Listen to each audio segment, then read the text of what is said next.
Oh, hello there. Trust this mystery well. My name is Mojoyinoluwa Agbonde. I am a 400 level law student at the University of Ibadan and an undergraduate intern at HARLEM status. Thank you for tuning in. Today I'll be taking you through the topic titled Principles Governing the Installation of Network Facilities. And in this video, I want you to take home some points. First is to know the importance of the Nigerian Communications Commission as the Zenith agency for telecommunications in Nigeria, and to understand how a licensee must get the approval before he installs a network facilities. Come with me.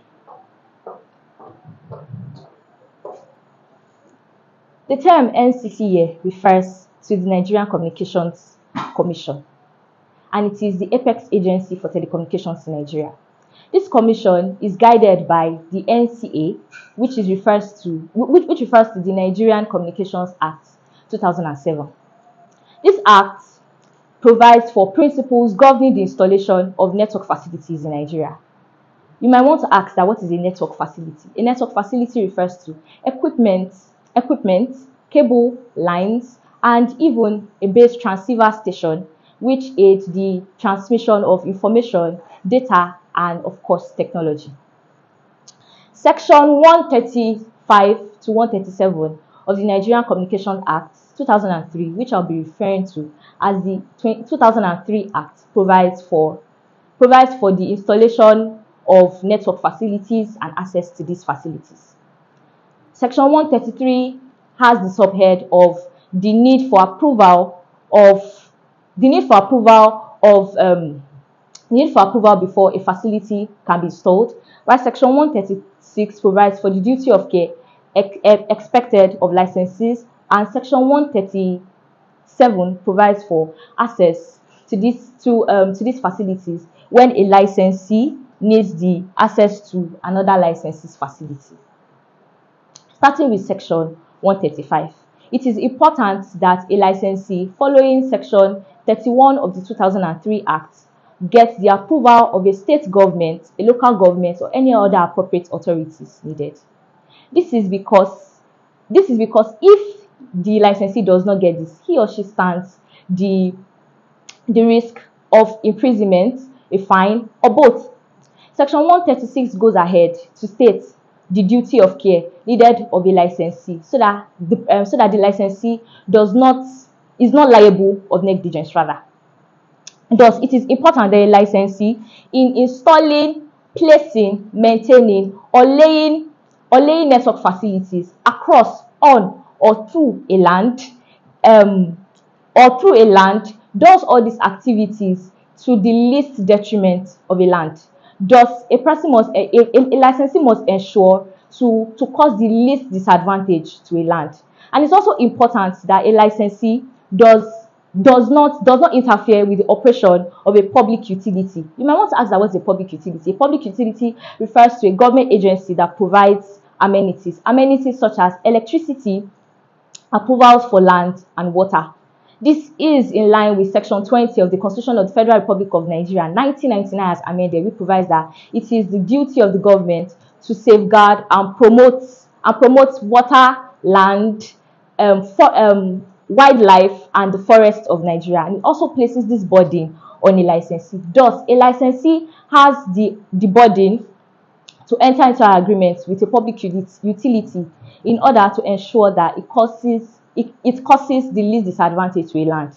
It is important that a licensee, when placing, maintaining, or laying a network facility, does its best to not interfere with the movement of traffic, protect the land, remember to protect people and properties, and of course, also remembers to protect the environment.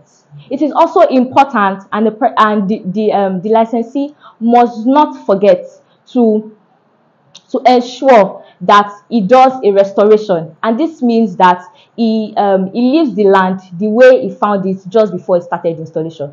Now I'll move ahead to Section 137, which guides the relationship when a licensee wants to access the network facility of another.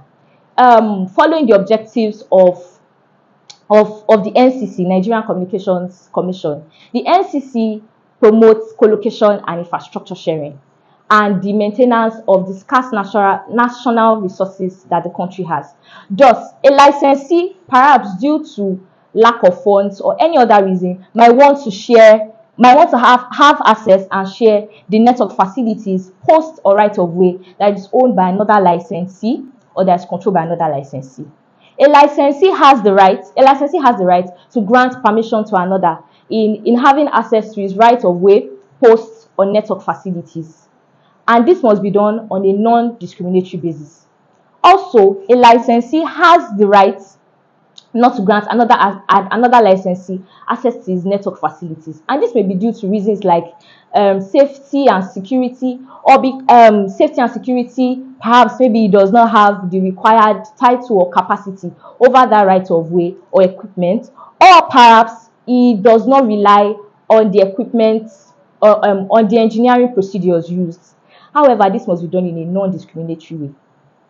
It is possible that a licensee, having been disappointed for not getting access to the other licensees' network facilities, would be angry and then call upon the NCC to intervene. The NCC can only intervene in this instance when both parties agree that the NCC should. Following the powers given to the NCC in Part 7, Chapter 5 of the 2003 Act, the NCC has the right to resolve disputes and also make decisions that will be registered and enforced upon these licensees in this instance. In this case, the NCC has the right to make rates or charges, and of course terms and conditions that will be guiding the access of one licensee to another's posts, networking facilities, or right of way. However, this is not to say that the NCC will be given jurisdiction where another agency such as the state government, local government, or any other authority has the right, in that case, to give access of one licensee's network facilities to another.